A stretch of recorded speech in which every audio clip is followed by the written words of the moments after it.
안녕하세요. 야모 부동산의 기룡입니다. 오늘은 어떤 말씀을 드릴까 하고 어제 밤새 고민을 했더니 워낙에 요새 그 경제 관련해서 이렇게 방송을 하거나 진행하는 그런 분들이 많더라고요. 그런데 저는 그 데이터나 무슨 전문적인 이런 지식의 전달보다는 제가 생각하는 그 부동산 방송은 저는 그 동기가 될 수 있는 그런 생각을 해요. 예를 들면 투자를 하고 싶은 동기, 또 투자를 하려고 하는데 해야 되나 말아야 되나 이렇게 망설이게 될 때 그때 어떤 결정을 내릴 수 있는 동기. 그래서 이제 저는 그런 생각으로 방송을 하기 때문에 수치나 어떤 데이터 위주이기보다는 그 조금 총론적이면서 시황에 대한 또 전망, 또 그 일반 개인들이 전문적이지는 않더라도 맞아 그럴 수 있겠구나 이런 식의 그런 동기가 될 수 있는 데다 초점을 맞춰서 방송을 하려고 하고 있습니다. 그래서 오늘은 이제 어떤 주제를 생각했냐면 오늘은 이제 물가와 땅값은 쉬지 않는다. 이렇게 제목이 조금 재밌죠. 한 평의 땅이라도 건물로 보유해라. 이렇게 이제 제목을 잡아봤습니다.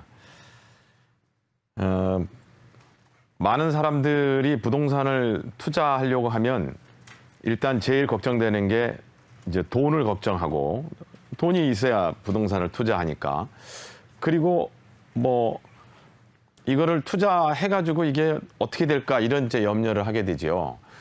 그런데 저는 그런 질문에 대해서 늘 가지고 있는 제 생각은 이 방송을 보시는 많은 분들도 그렇고 어떤 분들도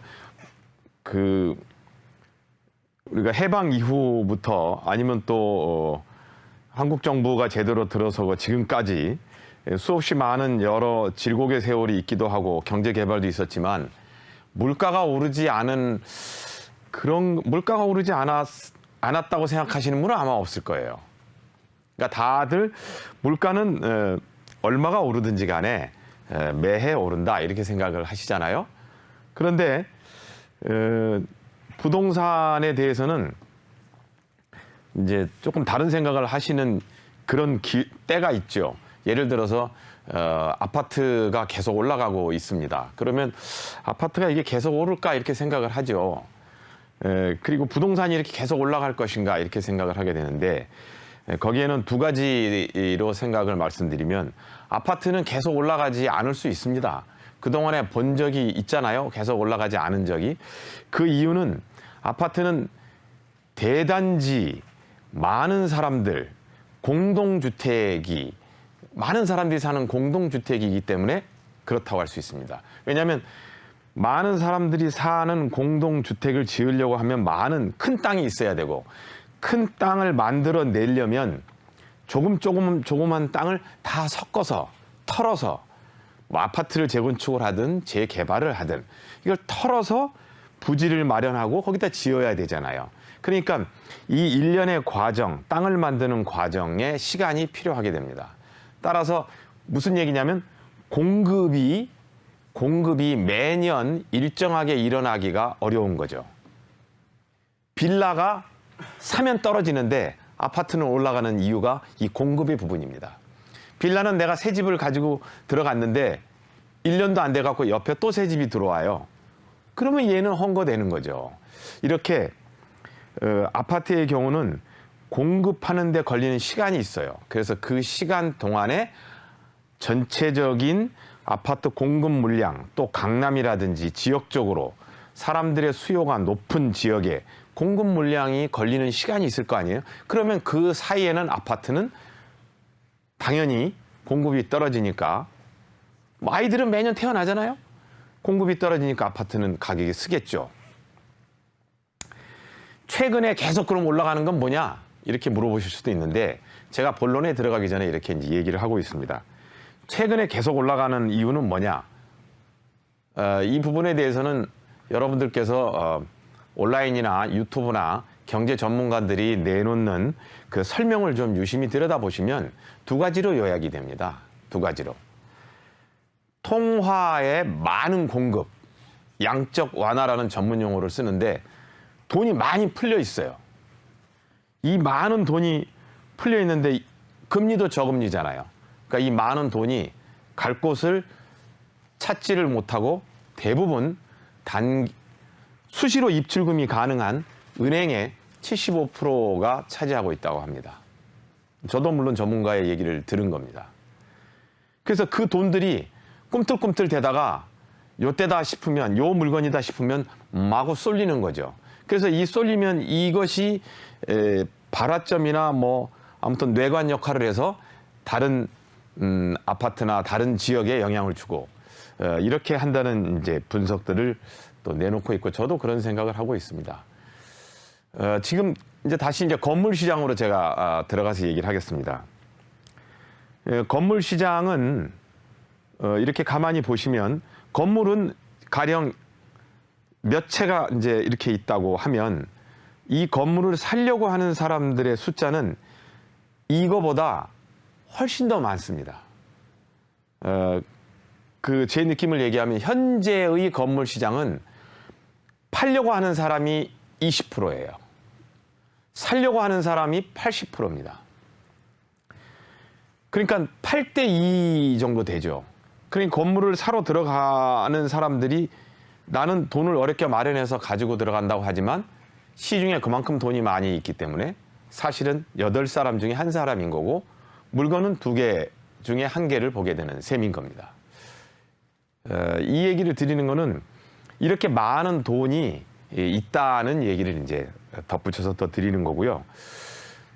그러면 좀 전에 말씀드렸다시피 물가는 항상 올랐습니다. 항상. 물가는 항상 이렇게 오르는데 땅값도 항상 올랐죠. 땅값도 항상 올랐는데 물가가 요 정도 오를 때 땅값은 항상 요 정도는 오르는 것 같아요. 그냥 단순히 그림으로 설명을 이해가 서로 소통되게 하기 위해서 이렇게 드린 건데 물가가 요만큼 오르면 땅값은 한 배 이상은 오르는 것 같아요.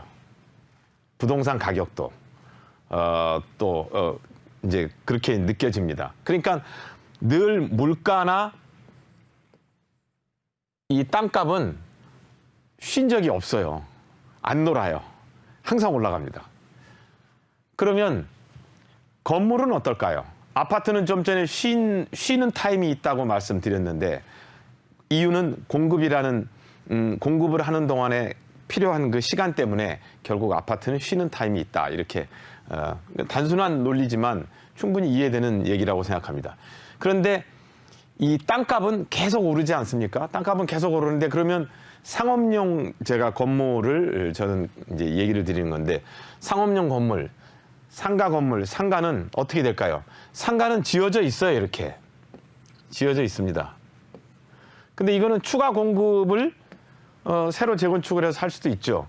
지어져 있는데 이 땅 위에 있는 이 건물은 월세가 나오잖아요. 월세가 나오니까 금리는 낮죠. 월세는 금리보다 반드시 높겠죠. 만약에 월세가 금리보다 낮은 일은 상상하기가 어렵습니다. 그러니까 월세가 있는 이 상가 건물은 땅값이 오른 것보다 좀 더 오릅니다. 땅값이 오른 것보다. 땅값이 예를 들어서 물가가 만약에 10원이 오르면 땅값은 한 20원 정도 오른다고 얘기를 하면 건물 가격은 땅값 오른 거에 2배 정도는 그냥 오른다 이렇게 저는 생각을 해요. 그러니까 물가하고 건물값하고 비교하면 건물 사야 되겠죠. 이런 현실을 반영을 건물은 특징적으로 매년 꼬박꼬박 하고 있어요. 아파트는 가다가 쉬는데 건물은 상당한 땅을 보유하고 있죠. 건물은 뭐 작아도 50평, 크면 뭐 몇백 평까지 되니까 땅을 보유하고 있으니까 그 땅이 올라가는 이상은 건물은 자연히 땅값만큼 올라갈 테고 또 월세가 나오니까 금리는 낮고 이 월세에 대한 그 어드밴티지 때문에 다시 또 올라가고 이렇게 해서 건물은 오를 수밖에 없는 구조인데 건물이 올라가는 것은 물가가 올라서 땅값이 오르듯이 매년 올라간다고 생각을 하시면 됩니다. 왜 제가 이렇게 말씀을 드리냐면 건물을 사러 어떤 이제 고객분이 오셔가지고 건물값이 너무 많이 올랐다는 거예요. 그래서 너무 많이 올라가지고 좀 기다렸다 사야 되겠대요. 그게 이제 몇 년 전 얘기들입니다. 그러면 제가 거기다 어떻게 설명을 하겠어요? 그래도 건물값이 오를 겁니다. 이렇게 제가 얘기를 이제 했겠죠? 근데 그분이 그러면 계속 오르면 하늘까지 오르겠네. 이렇게 얘기를 하니까 제가 말문이 탁 막히죠. 하늘까지야 오르겠습니까? 그렇지는 않겠죠. 그런데 이 물가와 땅값, 그리고 그 땅 위에 있는 월세가 나오는 건물, 이렇게 생각하시면 물가는 오르고 물가와 함께 땅값도 계속 올랐지. 그러면 건물값도 물가와 계속 연계해서 올라가고 있겠구나. 이렇게 생각을 하시면 됩니다. 따라서 물가도 쉬지 않고 땅값도 쉬지 않으니까 건물도 쉬지 않습니다. 그러면 어떤 건물을 어디에 살 거냐, 이렇게 이제 늘 하는 얘기지만 한번 돌아가 보겠습니다. 제가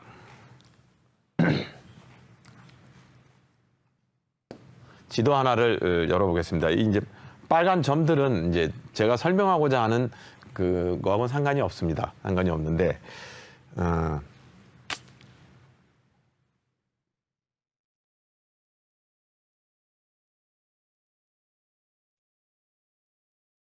여기가 이제 양재역이 되겠습니다.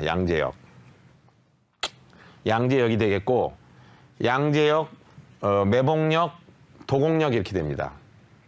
그럼 이제 요 아래쪽에는 많은 분들이 알고 있는 타워팰리스가 있고, 요 아래는 그 유명한 양재천이 흐르고 있습니다.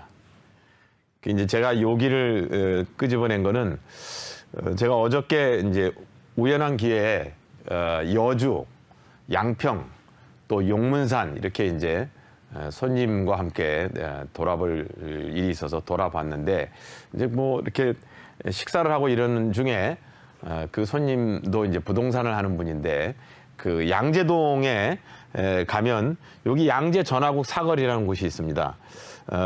요 양재 전화국 사거리라는 곳이 있는데, 저는 이제 여기서 제 사무실이 또 있고 그래서 여기를 잘 압니다. 잘 아는데, 요 양재 전화국 사거리에는 여기에 그 춘천옥 불가마라고 하는 아주 오래된 강남 사람들이 자주 애용을 하는 그 불가마가 있습니다. 지금은 이제 헐렸습니다. 근데 이제 이 건물주와 나눈 대화를 제게 이제 식사 중에 들려주는 거예요. 제가 이 얘기를 드리는 거는 주제하고 반드시 연관이 돼 있습니다. 한 평의 땅이라도 건물을 사고 강남에 가능하면 사는 게 어떠냐, 이런 얘기를 드리는 건데, 이게 몇 년 전에, 5년 전에 평당 6천만 원에 나왔습니다. 이 땅이 굉장히 큽니다. 여기서 보면 이만한데 평당 5천만 원에 나왔는데 안 팔려요. 그러다가 좀 시간이 지나가니까 이제 이 건물주분은 이제 6천에만 팔면 좋겠다. 근데 6천에도 안 팔려요. 계속 안 팔립니다. 그래서 이제 저랑 같이 식사를 한 이 부동산 분이 6천만 원에 건물을 살 사람을 다 만들어서 딱 데리고 왔어요. 계약을 하는 즈음에 그 다른 손님이 뭐 7천만 원을 준다고 그랬어요. 그러니까 이제 안 팔았죠. 안 팔았는데 중요한 건 안 팔렸어요.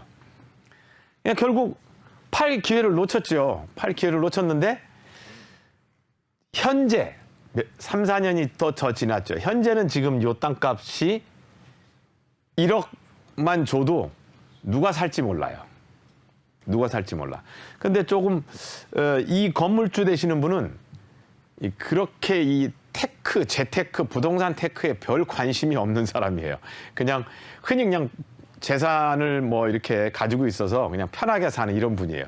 그러니까 겨우 뭐 아무것도 하는 그런 생각하고 뭐 굴리고 이런 게 없어요.